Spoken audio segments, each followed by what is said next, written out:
Well, hello there, and welcome to Prolix, Comix, Bollix. I'm Nicholas O'Sheacon, and up there, or next to me, or wherever he is on your screen, is Clive Davis. Yes. I actually remembered my name. You almost got yours there. I noticed. Yeah. I was considering going with something else today, but I decided to stick to the usual name, so not to confuse the viewers. We could offer each other. This is something that Bob Mortimer does on his Athletical Mints podcast. Is him and his co-host regularly offer each other names for the show. So I could offer you. How about you could be Prostate Pete and his tiny feet? I can't think that fast. I would just go with Clive Tea and Biscuits, I think. Okay. So yeah. Anyway, this is your choice, Prostate Pete. Take it. All right. So we're going to talk about this book. You can see here is published by Drawn and Quarterly. It's by YOSHIRO TATSUMI. It's called Abandon the Old in Tokyo. Drawn and Quarterly is a Canadian comic book publishing company, and they're quite well known for doing. We have talked about them before, yes. When we did Chester Brown. Yes, Ed the Happy Clown. Sorry, I'm just giving random examples of the artwork. Yeah. You take it away. So Yoshiro Tatsumi is an important figure in Japanese comics, basically because there's this word. This word is gekiga, which basically has become synonymous in Japan with the idea of comics not meant for kids, comics meant for adults.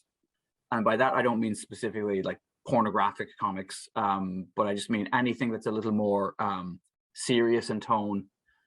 When gekiga kind of first appears, and really it's Tatsumi who just comes up with the name, and in many ways really pioneers the form. It is a bit of a reaction against Tezuka, although everyone loves Tezuka, and everyone was basically inspired by Tezuka. And if you don't know who Tezuka is, he's the Astro Boy guy. You know, but I thought you were going to call him an asshole ever. Yeah, he was a prick from Osaka. No, he basically, there were limits on what people felt they could do in that kind of more cartoony, more Disney-fied style. And Tezuka himself was actually starting to feel a little bit bound by, in a way, rules that he'd almost created himself. And so when gekiga comes along, it busts it all open. And Tezuka himself very quickly takes inspiration from kind of the slightly younger set of artists, and also begins to sort of blow up some of his own conventions and do things that are a bit more edgy. Right. I think it's worth making the distinction as well. So I feel as if this is a slightly outdated phrase in a way, right? The gekiga. So in that, in those days, like you said, you would have had what would have been standard, more standard, slightly more, juvenile or cartoonish looking and themed anime and manga. And then, yes, as you said, a more kind of serious, adult, darker approach, and that would have been the whatever is non-regular manga gekiga split. But then that's slightly different from what I mean is now the whole landscape of just manga, let alone international world comics, but just Japanese manga itself is so vast that I don't think that's split. You can't make those. No, nowadays the only thing that would be comparable, I suppose, in terms of is sometimes within more popular mainstream comics, you would make the distinction between shonen and seinen, right, which is basically for kids and for older, more mature. But then, like you said, but then again, actual adult comics is a whole other world. And so Tatsumi has written this enormous and it's quite amazing, and it's something that we may want to talk about later on, or you should just read regardless. This book called A Drifting Life, which is a work of semi-autobiography. It's pretty closely based on his experiences growing up and becoming a manga artist. And it's, it's won a ton of awards both in Japan, and it's won Eisner Awards in the US. Like, it's, I read it some years back, and it's why I remembered him and why I wanted to talk about one of his books today. Also turned into an animated film. Yeah, but not in Japan, which is fascinating. Yeah, right. Called Tatsumi, right? Yes. We should mention that Tatsumi died in 2015. But at the time that these were being published in the States, in Canada actually, by Drawn and Quarterly, and so a guy called Adrian Tomine, who is sort of connected to that whole Dan Clowes, he's a little bit younger, but basically doing kind of slightly similar work. He's the guy who interviews Tatsumi in the interview section at the back of this book, right? Yeah, and he seems to have kind of chosen the stories that were translated for this and for the Pushman, which is quite a bit longer, has more stories in it. Right. Well, this one as well is very. I'm not quite sure what the reasoning behind this. He doesn't mention it, but these are all from 1970 as well, right? All the stories are from 1970. I think there was a plan to do like year by year, and then I don't know if the sales really were quite where they hoped they would be, and so that got scrapped. Because interestingly, they are all from the same year, but what's interesting is they're all from quite different. They appeared in different places, right? Like some of these appeared in some shonen magazines. Some of them appeared in more adult-oriented magazines, and then some of them were in Garo, who. For those who don't know, Garo was kind of like, here we go. Yeah, Garo. So what would be the equivalent? It's not exactly Zap Comics, I feel, because I feel there was a wider variety of styles and themes than, and don't get me wrong, I love Zap Comics and all those underground things, but it was underground avant-garde kind of place where and it was also, I get the feel, I don't overly know too much about it, but I saw Raw Comics, which is actually a little bit later than Zap. Okay. But Raw Comics was but of this time, I mean. I went to an exhibition in Aomori, actually, Northern Prefecture of Japan, where my wife's family is from. And there's an art museum there. And they had a exhibition for an artist whose name forgets me, but I have the a book there. And this artist had written for Garo, and I remember wandering around this fascinating exhibition, and it made me realize, because it also had posters and stuff he had written for various events and stuff, and it made me realize Garo, fascinating as the Garo story is where Screw Type, Nejishiki and stuff like that started as well, right? Lots of kind of really important avant-garde Japanese comics, but Garo seems to have been like in this wider context of experimental theater, and people like Terayama Shuji and people like that would have been around the edges, right? So yeah, just to put it into context, that his comics would have appeared there, but also in adult magazine and shown. But so that's kind of interesting to me that they appeared in so many different outlets. Yes, There's no, they're all pretty much of a. I mean, some are more depressing than others, but they're all pretty much. They come from the same. The same mind. I thought that too. It's strange to think that some of them would have. What is the difference between these stories? Why was that one okay for kids comics, right, and that one not? That's not very clear to me. But another Garo artist that kind of went on to great fame in Japan would have been the Gegege no Kitaro. Guy, is it Shigeru Mizuki? I think. Yes, that's right. Yeah, and he's somebody. He did a lot of stuff about his experience in the war. He lost an arm in the war. Yes, and that's a book I want us to do later on. My wife's a big fan of that, actually. And he also did. There's the other similar to Gegege no Kitaro, but not as well known. Akuma-kun. He did it well.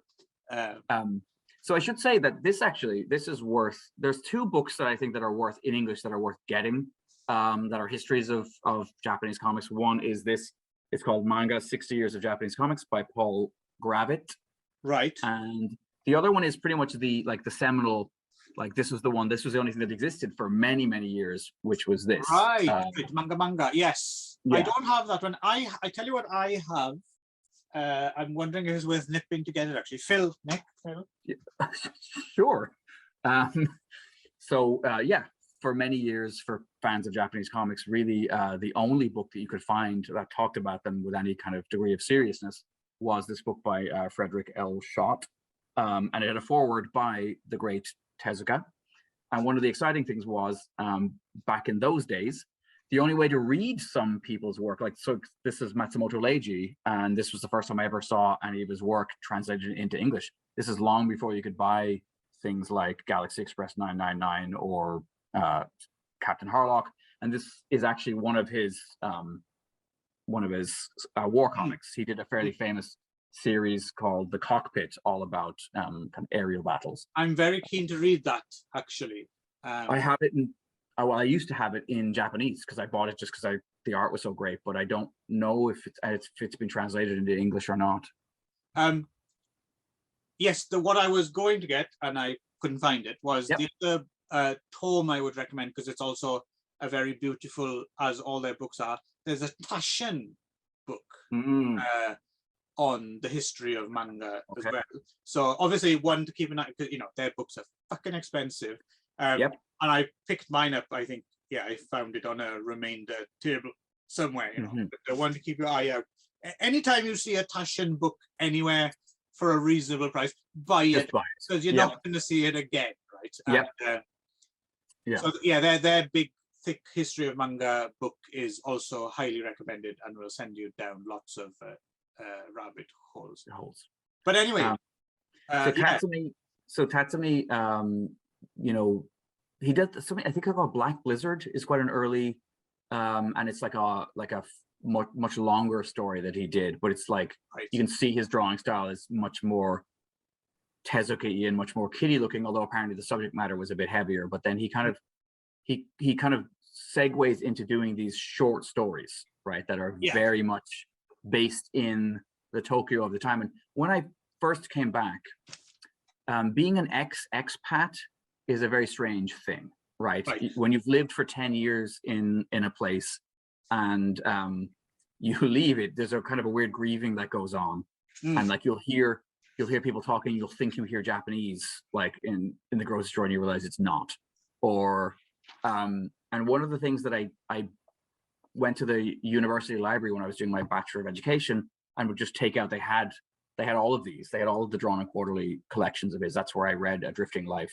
And I would just like pore over these drawings of like guys walking under train tracks or like, because they're so well observed, these little scenes of like, and you see this all the time. Yes, Clive, so you don't need to, but I found it was almost more powerful to experience it through these stories than it was to say look at photographs, or because like stuff like this, and it's not even a flattering view of Japan or Tokyo. Like it's like there's so many scenes of like the crush on the train, or the traffic all kind of snarled up, and just there's like a almost that sense of make room, Soylent Green quality about some of the images of just the overcrowding. And but like I could just look at pictures like this for hours and just appreciate the draftsmanship, but also that sense of place. And so for more, this may actually color my ability to be objective about it, because in looking at this just today, rereading the stories, I was completely captivated by the sounds and the images of just Tokyo, and then this sense of alienation, which I didn't feel. That's the joke. I never felt that sense of profound alienation that almost all of Tatsumi's characters have. I remember really well being in like Shibuya Station, and they're being in that mad crush, and all of these like salarymen who just look totally exhausted, like old guys with like a face like a bag of smashed assholes, like red eyes, just kind of like slouching off, like, oh God, my life sucks.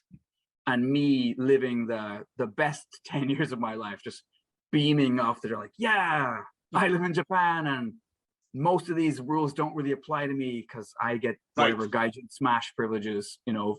Everyone treats me like I'm vaguely handicapped and need help. Like, oh, he doesn't know what's going on. We'll give him a hand. And yeah, and invite you into places that you would never normally get invited to, just because you're a foreigner. All the time. Yeah.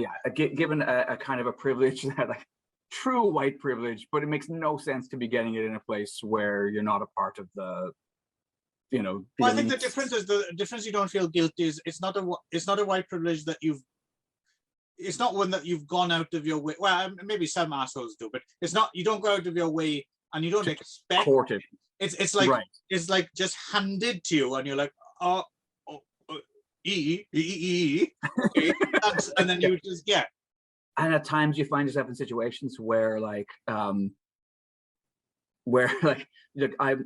was backstage at like Super Kabuki, for example, like meeting one of the Kabuki actors with my wife because I had a student who had these connections, and I had other students who were like diehard, lifelong Kabuki fans who would never get near that space and never see what it's like backstage, and a feeling of like, that made me feel awkward, because there are certainly there's places that I would love to be able to go that I can't get to, but here I am enjoying this privilege that I don't even really fully appreciate.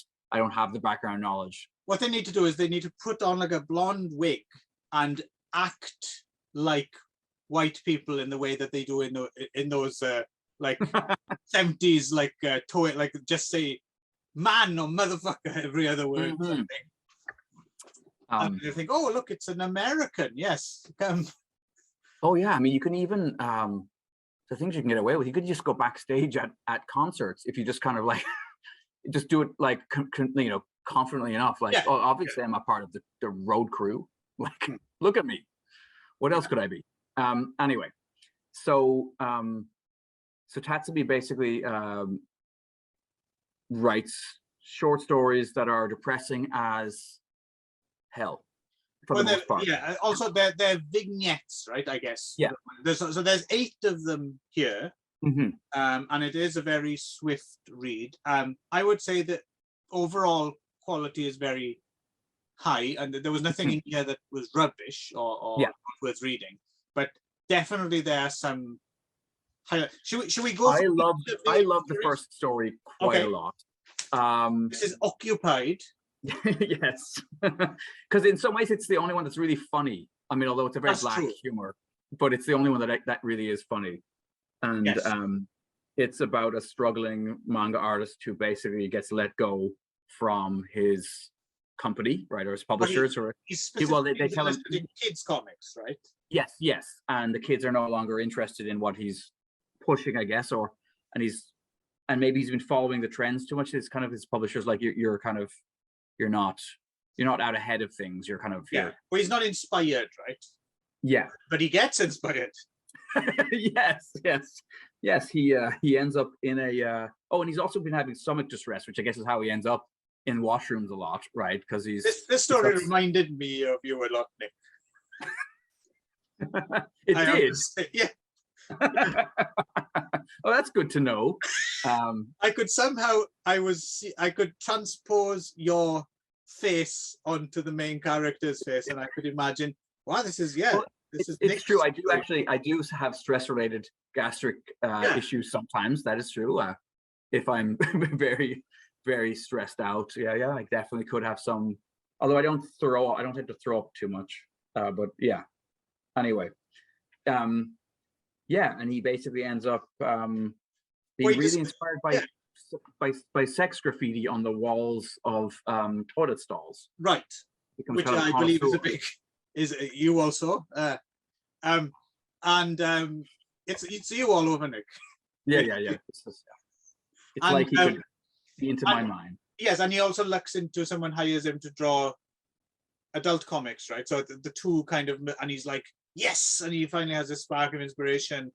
And he goes into a stall you know, I thought for a minute before the surprise ending game, I thought he was actually going to go and draw his comics like in the stall rather than like that would be his office from now on, that he would. Yeah.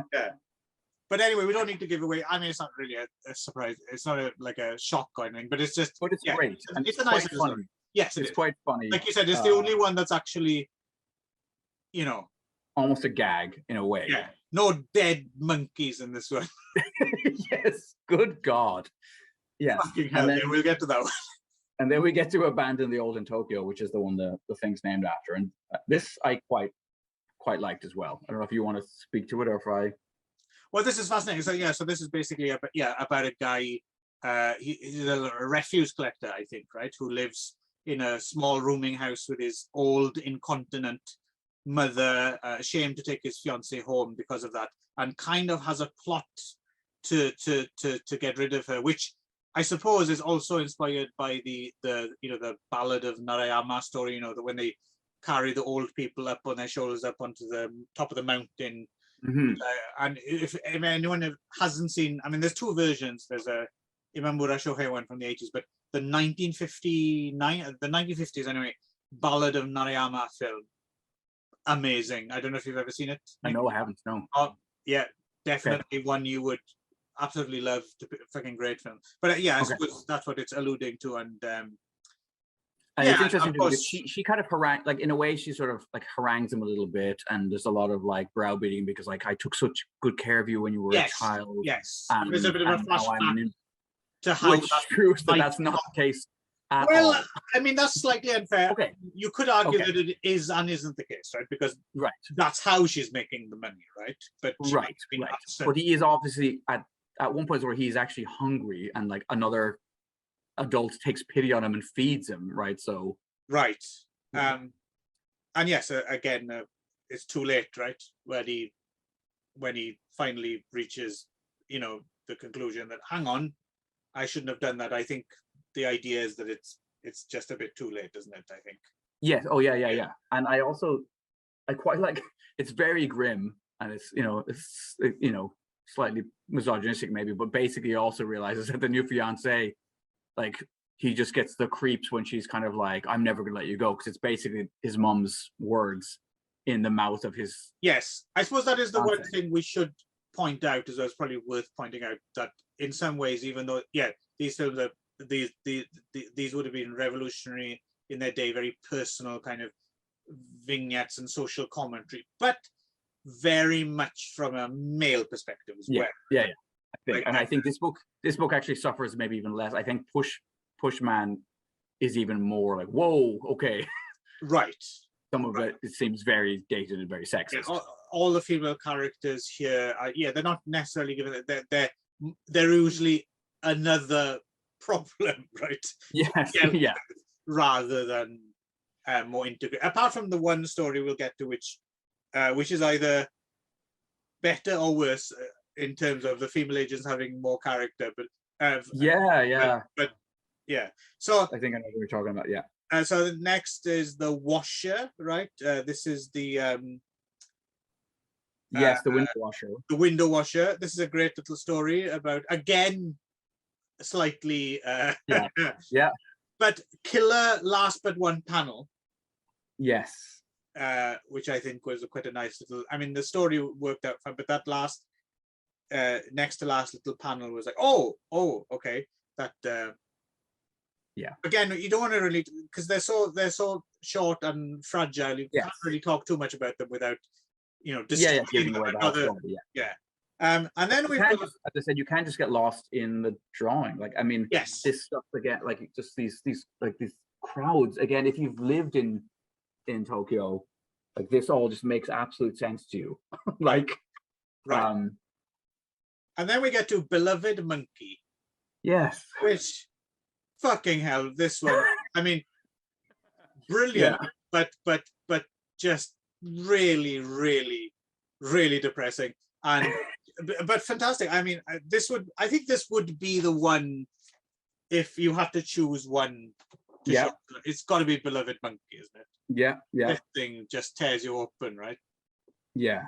It's I mean, apparently, so he Tatsumi himself said that pretty much a lot of his stuff was inspired by newspapers. He would just read the newspaper and he would read these terrible stories about what things that were going on in people's lives in Japan, and then no one was dealing with that kind of stuff. These small moments of tragedy and people just having these breakdowns and awful shit happening to people. And so he was like, I'm gonna be the guy that does this.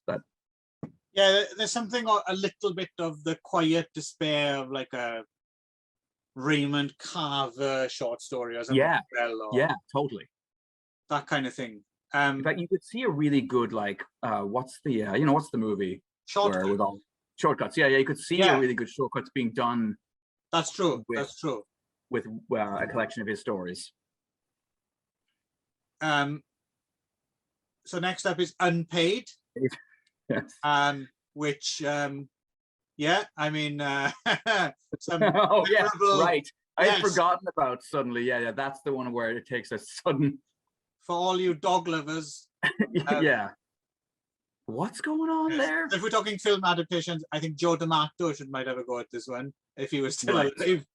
What was that? I didn't direct that. Did he produce? That was a Bestialita or that film? Yeah. Which has the great bootleg English title of Dog Lay Afternoon.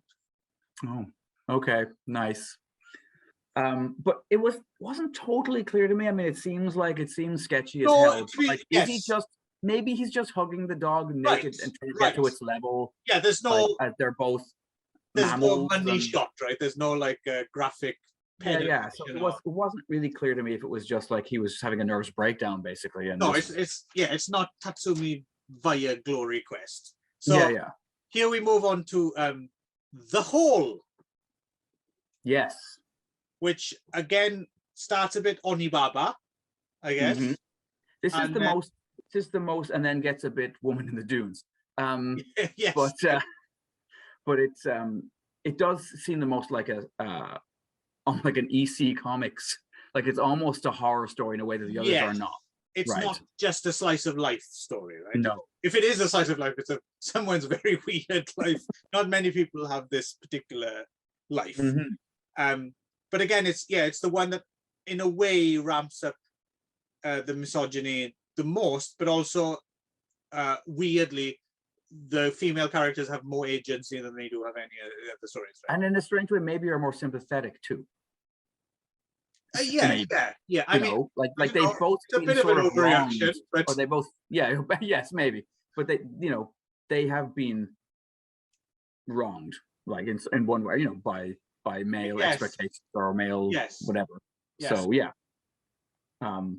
you don't feel totally. Yeah. Plus, as well, this isn't necessarily criticism. It's just I'm just saying it the way that, and I'm sure if he was still alive, Tatsumi Yoshiro strikes me as the kind of man that if you'd have pointed this out to him, he wouldn't have put up like a defense. No. He would have probably more than likely said, you know what, you're probably onto something there, but I can only tell it the way it is or the way I feel. Or so then. For me, not the least, but maybe the most. So there's one thing I did want to say about The Hole that struck me as weird, and maybe you noticed this, but like both times, the lady who's had the kind of, she's disfigured, right, and she kind of has this moment. She has these moments with these long pillows where she intensely loves them.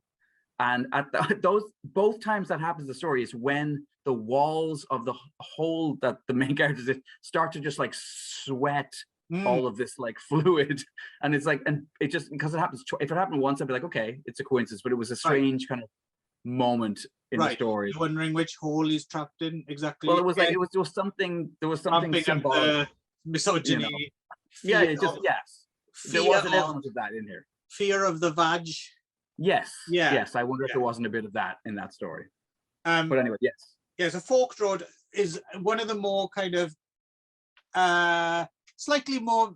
The other ones are quite A to Z kind of pack a punch. This is a slightly more meandering one. This is the one with the two school friends, and Yeah. one of them raised in his mother's kind of izakaya, and the other reminiscing about his experiences. I mean, it's a nice little story, but it's, I don't know, it's almost something that would maybe benefit from a longer form in a way. Like, it's not quite long enough, but then it's too long for this form. Nothing against it or anything. It just, it was the most, I don't know. It's an odd one too, because like ruminative or something. I don't know. Yeah, but I mean, it does, like, am I reading the last panel right? Like, I mean, because there's this element in the story where basically he's seen this primal scene, and he's been really affected by it in a fairly negative way. Yes. And he seems to be kind of unable then to have or to be comfortable with sex or sexuality at all. And then it seems as though that last panel is suggesting that, like, something pretty dark. Yeah, yeah. Again, it's not. It's just because we're getting into the weeds of the minutiae of it, and we're trying to find something to say about each thing. But yeah. No, I mean, oddly enough, this reminded me as well of, I mean, when Nikatsu were making their Roman pornos, I mean, there were actually quite a lot of, there was quite a wide variety of them. More people are more familiar with the more kind of SM fantasy done on Iroku style stuff, because I think that's mostly what's come out with English subtitles on DVD over the years. But there was a lot of the Roman pornos that were kind of like dramas. They were like domestic dramas that just had a sex scene every 10-15 minutes. Right. And this really reminded me of some of those Nikatsu Roman pornos, which were just like a kind of, slice of life, kind of maybe kitchen sink drama with look at the sepia side or something like. But every now and again, there'd have been more sex scenes if this was a Nikatsu, you know.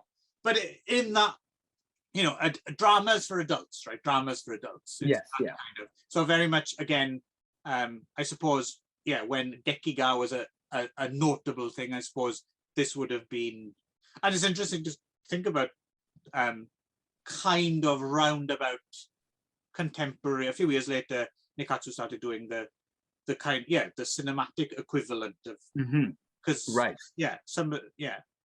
and the last one is just eel strange. It's another where, and apparently there's another quite famous story by him also set about sewer workers. Which I love me a sewer story. Okay, so it's so I in fact I misunderstood. I had been reading about the other story and thought, and I was like, oh, that didn't happen, and then I realized he evidently did more than one. So it immediately made me want to go to the sewer as well and see if I could spot any eels. Right. It seems to make sense to me that they claim they're like things they've thrown away from Tsukiji Market now. Which isn't there anymore because it's relocated. But I suppose they could still be chucking old eels down. Into the sewers, this was a really fascinating. I definitely, it was my first time reading Tatsumi, and I thank you for introducing me to him. I certainly am going to read A Drifting Life and watch Tatsumi, the movie. And I think Pushman is a interesting collection as well. That's the other collection that's definitely translated into English. But I think, what struck me when I first read them was that, like, there's a lot of different kinds of Japanese comics, as we've talked about, like, and there are, but so this is what I was kind of thinking about this. Actually, I remember reading this interview, and I don't remember who it was with. It might have been with Bill Griffith, but it was with one of the underground comic artists of the kind of 60s and 70s. And whoever it was railing against Richard Corbin and people like Richard Corbin, and basically saying that, like, the underground comics of the 60s were trying to deal with, I mean, comedy stuff accepted, right? But we're trying to kind of deal with more realistic. Do you need a glass of water there? Yeah, I think I might. I'll have one here. I'm getting emotional. Have you been eating eels? Yes. Because they've So- got very fine bones in them. But I've noticed they totally swallowable. I mean, I eat eel quite a bit actually, and the bones haven't never had- bothered me. I haven't had unagi in a long time. I never liked, I mean, I liked it, and I've always liked it. I think the, is it the Kanto way, where it's steamed and then, Put on a bed of rice. yeah. Yeah, Um, yeah. And then kind of but grilled, but it's less rubbery then. It's more just like a dense fish. But I think the other side of the country, it ends up more rubbery because they just boil them. Could be. I'm only familiar with the Kanto style. Okay. But yeah, I always grill my eel. So Oh. Yeah. With a bit of Sancho and yeah, but like they have this little bowl next to it when you buy it in a restaurant with its guts, like a little consomme of. I'm like, no, no thanks. good stuff. No. I'm happy to have my eel on my rice. If anyone hasn't had, like, I mean, eel in general is, I think, a little bit of an acquired taste. I didn't used to like eel, and now I can eat supermarket eel and enjoy it, grill it. And but if you've never had really good eel, like if you've never been to a top eel restaurant, and you will have to wait, you will have to queue like an hour or two usually. And I know some people who don't get the whole gourmet thing, just think that's insanity to queue for any types of food. And okay, yeah, on your way. But if you do have the patience, or you live for food to a certain extent, yeah, get to a really good Japanese eel restaurant one time in your life, because it is a sublime delight to. Anyway, we were talking about, you were in the middle of something about Richard Corbin. Yeah, but basically he was saying like the people like Richard Corbin. Remind us who Richard Corbin is. Richard Corbin is the creator of Den. He basically did fantasy. So basically the argument was that there was this group of people who were doing underground comics, but all they were doing was a slightly more TNA, slightly more violent version of the fantasy comics that Marvel and, you know, it was like, it's the same kiddie playbox stuff. It's not dealing with real weighty human issues. Right. It's just got more cocks in it. And it's just got more boobs and more people's heads getting cut off. Right. Which is true about something I'm thinking about. We've mentioned before. Is it S. Clay Wilson's Captain Pisgums or whatever? It's kind of a Treasure Island kids adventure, but yeah, just with filth in it as well. And I sometimes wonder about, you know, Tatsumi, like what got lumped in under the Gekiga banner would be things like Golgo 13 and stuff, which you know what I mean? Like, and then, you know, generally speaking, as you were saying, like really this stuff pushed Japanese comics further in the direction of getting a bit more edgy, having a bit more sex and violence in there. But if it's still at the service of a story that's not really like digging around too much in the entrails of like what it is to be a human being. Whereas I don't know that there's like, you know, and there's lots of comics about weird stuff, like comics about guys who are really good at hammering nails, like construction comics and that, you know, ramen chef comics, and like so they are, but they're still kind of hyper real, like they're still, you know, it's over the top, it's still very, whereas this, whatever this is, I don't know who else is working in it, in this field in Japan, this field of like totally realistic, Ken depressing as hell comics or something like that, or so for that reason, I think is really interesting. Form or something like that, or I mean, I'm sure there is. It's just we don't know about it, and especially because I'm wondering if a lot of stuff like that doesn't jump out to be translated as well, right? That's the thing. I think you have because it's not Naruto or you have to be reading comics in Japanese, and also when you're graduating to seinen comics as well, you totally leave behind the comfort of the furigana to help you along with your kanji reading. So if your kanji reading skills are, it's, you know, it's something you have to really apply yourself to. You know, you have to be, in a way, it goes, because the idea is that you pick up a comic and enjoy yourself, or you're not necessarily, unless you're studying them at an Mhm. academic level or something. But the thing is, Yeah. if you want to experience them, then you have to do that, but on your own time, Yeah. and on your own dime as well. Right. But I mean, I do totally suppose, worth doing, but it's just Yeah. who has the bandwidth and the time and everything to do that, right? right. Uh, But I guess I'm just thinking like there are lots of memoir comics, I suppose. there and are, things, yes, yeah, things like the war comics, like by yeah. So I mean, they do exist. But, okay, I think we should just wrap this up. I think Yes. we're good. I'm off to Um, have some eel. Oh, perfect. All right, have one for me. Right over then. Bye. Yeah.